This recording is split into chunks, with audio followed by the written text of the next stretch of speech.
நாசி கருவாடு இப்போ சம்பல் பண்ணிக்கலாம். இது வந்து கட்டை மாதிரி இருக்கும். இது எந்த கருவாடு தான் இது நல்லா மணல் வச்சு நல்லா வேக வச்ச கருவாடு தான். இதுக்கு தேவையான பொருள் பார்த்தீங்கன்னா உங்களுக்கு காரத்துக்கு ஏற்ற மாதிரி மிளகா வச்சுக்கோங்க. இது உப்பு வச்சு அரைக்கும் போது ஈஸியாக அரைஞ்சிக்கும். சின்ன வெங்காயம், கொஞ்சம் பூண்டு வச்சுருக்கேன். இப்போ இதெல்லாம் ஒன்று ஒன்றா அரைச்சிட்டு வந்துடலாம். அரைச்சிட்டு வந்ததுக்கப்புறம் வதக்கும் போது உங்களுக்கு காட்டுறேன்.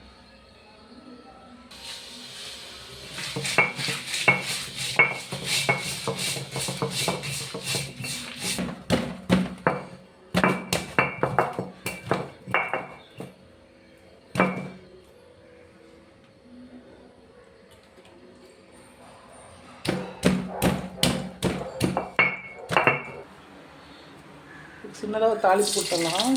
கடுகு, கொஞ்சம் உளுந்து,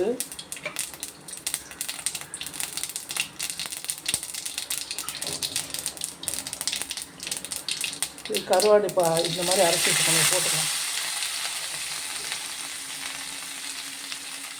இது வெந்த கருவாடு தான் இருந்தாலும் நமக்கு மனசுக்கு நல்லா கொஞ்சம் வேக வச்சா தான் நமக்கு சாப்பிட ஒரு மாதிரி இருக்கும். இதோட கொஞ்சம் மஞ்சள்தூள் சேர்த்துக்கலாம். நம்ம அரைச்சிட்டு தண்ணியில் சேர்த்து கொஞ்சம் வேக வச்சுக்கலாம்.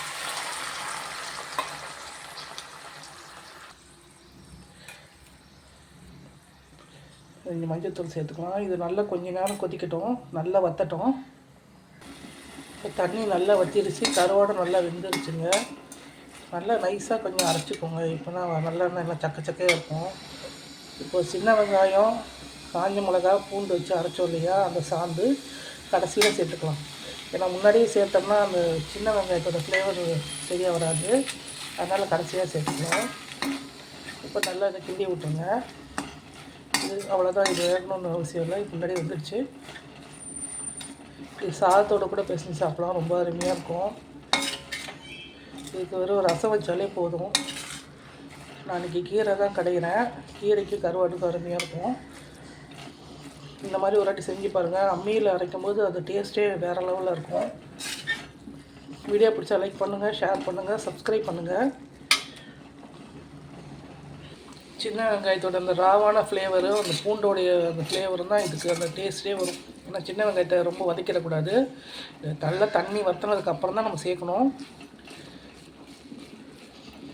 வீடியோ பிடிச்சா லைக் பண்ணுங்கள்.